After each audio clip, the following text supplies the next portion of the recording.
Hello guys, welcome back to my YouTube channel. I am Masood Ram. Today I discuss with you the fifth part of speech, that is adverb. Adverb adds to the meaning of adjectives, verbs and other verbs. Adverb क्या करता है कि verbs adjective और other adverbs के साथ मिलके उनकी meaning में कुछ जो है इजाफा करता है। और इसके अलावा भी और डेफिनेशन है जो कि an adverb tells us how when where the action takes place. अब डिफरेंट बुक्स में आपको डिफरेंट डेफिनेशंस मिलेंगी और कुछ टीचर्स भी आपको डिफरेंट वे से बताएंगे, लेकिन ये जो दो डेफिनेशंस हैं ये इनको ज़्यादातर मैं फ़ॉलो करता हूँ और मैं बच्चों को भी इस तरह से समझाता हूँ क्योंकि ये एक इजी वे है समझाने का और बच्चे इस तरह से आसानी से समझ भी जाते हैं। तो अब जैसे ये इसके लाइक एग्ज़ाम्पल्स हैं कि ही राइट्स स्लोली, यानी वो आहिस्ता लिखता है। अब इसमें क्या कर रहा है कि ये एक मैनर बता रहा है और वर्ब की एडिशन भी कर रहा है। ही राइट्स स्लोली यानी वो आहिस्ता लिख रहा है। It shows manner how the work is taking place. You speak fluently, ये भी मैनर शो कर रहा है और वर्ब के बारे में बता रहा है कि काम कैसे हो रहा है।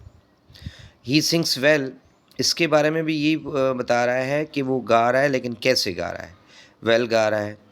तो लिहाजा ये जो है वेल जो है ये एडवर्ब होगा।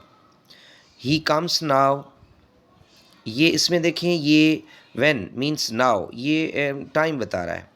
ही इज़ कमिंग नाउ, ये भी वही चीज़ है। Adverbs of time means when the action is taking place.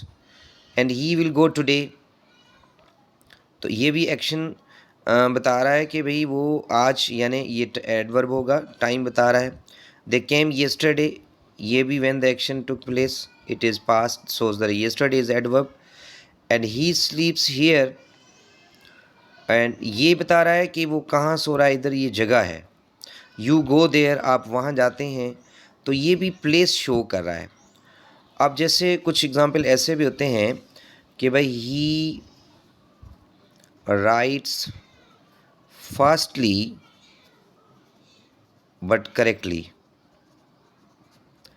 वो फास्टली लिखता है लेकिन फिर भी सही दुरुस्त लिखता है। तो इसका मतलब ये हुआ कि ये फास्टली जो है ये भी एडवर्ब है, करेक्टली एडवर्ब है। ये एडवर्ब दूसरे एडवर्ब की उसमें मीनिंग में इजाफा कर रहा है और ऐड कर रहा है कि वो तेज़ तो लिख रहा है लेकिन फिर भी वो करेक्ट लिख रहा है। जैसे he speaks fluently but accurately, यानी वो तेज़ बोल रहा है लेकिन फिर भी दुरुस्त बोल रहा है। तो लिहाजा ये जो आपका एडवर्ब है fifth part of parts of speech है, और this is a very useful and a simple way for the beginners especially. And I hope that you have got my point and you have understood the fifth part, adverb. And in the end I would request you that do kindly subscribe, share and keep watching my channel because this can help you a lot and I would be bringing a much more important things for you guys. Thank you. Asudura Mirpur Mathil.